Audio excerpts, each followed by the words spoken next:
Halo semuanya, perkenalkan nama saya Debbie Amadi Sujayanti dengan NIM 2301012012040. Pada kesempatan kali ini saya akan mencoba menjelaskan tentang data dummy terkait nilai heritabilitas, korelasi genetik, dan repeatabilitas. Pertama, terdapat nilai heritabilitas. Heritabilitas yaitu suatu ukuran yang berfungsi untuk mengetahui besar atau kecilnya pengaruh sifat yang diturunkan dari induk ke anaknya. Nah, nilai heritabilitas ini memiliki rentang antara 0 sampai dengan 1. Berdasarkan data perhitungan yang telah saya lakukan, didapatkan nilai heritabilitas bobot lahir 1 sebesar minus 0,3.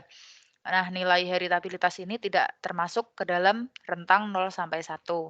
Lalu nilai heritabilitas bobot sapi 1 didapatkan sebesar 0,42 dan termasuk ke dalam kategori rentang sedang. Menurut pendapat Effendi et al. Pada tahun 2018 menyatakan bahwa apabila nilai heritabilitas semakin mendekati 1, maka pengaruh dari faktor genetik akan semakin besar. Nah, untuk faktor-faktornya sendiri itu dapat dipengaruhi oleh, faktor genetik dan lingkungan. Namun menurut Savitri et al. Tahun 2019, selain faktor genetik dan lingkungan, nilai heritabilitas juga dapat dipengaruhi oleh metode dan jumlah data yang digunakan. Lalu selanjutnya terdapat korelasi genetik, yaitu suatu hubungan antara suatu sifat dengan sifat lainnya secara genetik. Korelasi genetik memiliki nilai rentang antara -1 sampai dengan 1. Berdasarkan, data perhitungan yang telah saya lakukan, didapatkan nilai korelasi genetik sebesar 0,34 yang termasuk ke dalam kategori rentang sedang positif. Nah, apabila nilai korelasi genetik semakin mendekati nilai 1, itu berarti ternak akan memiliki hubungan sifat yang, semakin dekat atau tinggi.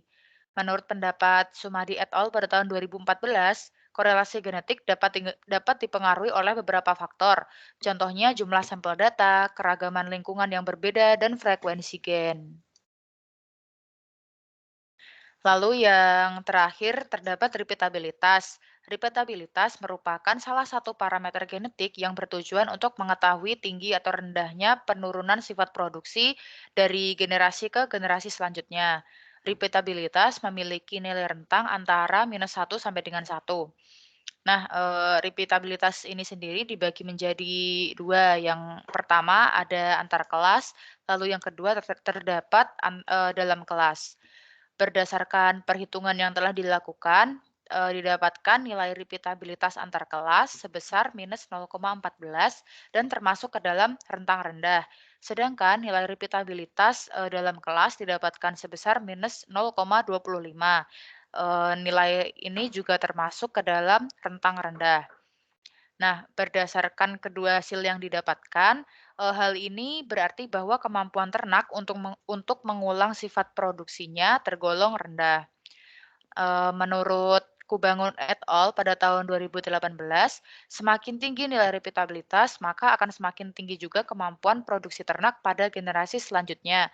Begitu juga sebaliknya, apabila semakin mendekati -1 atau menjauhi nilai 1, maka kemampuan produksi ternak pada generasi selanjutnya akan semakin menurun. Repeatabilitas dapat dipengaruhi oleh beberapa faktor, di antaranya lama studi atau penelitian yang dilakukan, jumlah data yang dianalisis, dan model yang digunakan. Kesimpulan dari pembahasan kali ini yaitu nilai heritabilitas, korelasi genetik, dan repeatabilitas dapat digunakan untuk melakukan seleksi ternak supaya dapat menghasilkan keturunan yang unggul. Mungkin cukup sekian presentasi dari saya. Apabila terdapat kekurangan, mohon dimaafkan. Kurang lebihnya terima kasih. Wassalamualaikum warahmatullahi wabarakatuh.